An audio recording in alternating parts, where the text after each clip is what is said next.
इन chicks को हुआ क्या है, अच्छा इनको आप देखें ब्लैक को किस तरह उथल पुथल कर रहा है, ये टांगों के ऊपर बैठ गया है। और ये वाला चिक्स भी ऐसे है, इनके पोटे ना जाम हो गए, खुराक ज़्यादा खा रहा, इनके पोटे टाइट हो गए हैं। अब इस पोटों को किस तरह हम इनके भी सॉल्व करेंगे ये हम आपको बताते चलें। पहले नंबर पे इनको देंगे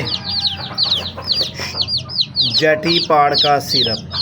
दोस्तों जैटी पाड़ का सिरप, ये जैटी पाड़ का सिरप है, ये हम देंगे 1 से 2 ml फी लीटर पानी में। देखें बैठते हैं ना, घिर जाते हैं ये। अब इसके पोटे जो हैं मैं आपको दिखा दूं, इसका पोटा देखें बिल्कुल ही टाइट है, फुल हुआ पड़ा है, इतना इसने खा लिया है। और इसने भी इतना खा लिया है कि टांगों से बैठ भी नहीं सकता है। इसके भी हालात ऐसे हैं और इसके भी हालात ऐसे हैं, तो ये भी इसी कंडीशन में फुल टाइट और हार्ड हो गया पोटा। इसका भी ऐसे ही है, इसका भी ऐसे है। वो इसलिए नहीं पकड़ा कि दबाऊंगा तो ये फिर ज़्यादा नुकसान कर जाएंगे।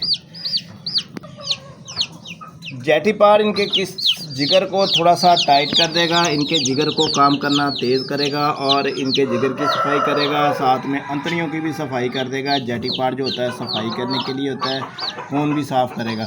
और ये चीनी देंगे, चीनी जो है इनकी फ्लैशिंग करेगी, जो कुछ भी इनके पोटों और अंतड़ियों के अंदर जाम हुआ पड़ा है उसको ख़त्म करेगी। इसके अलावा पैरासीटामोल देंगे। पैरासीटामोल जो है ना, पैरासीटामोल इनको दर्द तकलीफ़ जो भी हो रही है ना, इसको इंशाल्लाह ख़त्म कर देगा।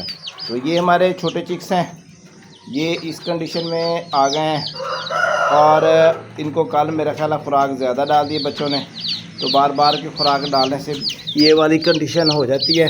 तो इंशाल्लाह ये दवाई इस्तेमाल करवाएंगे। ये आज सुबह से लेकर शाम तक इनको ये फ्लैशिंग वाला पानी देंगे और ये इनको ठीक करने में बड़ा मददगार होगा। शाम तक ये सही हो जाएंगे और ये खा पी माशाल्लाह सही रहे हैं। सिर्फ इनको मसला ये पोटे जाम वाला हो गया है ज़्यादा खा पी कर।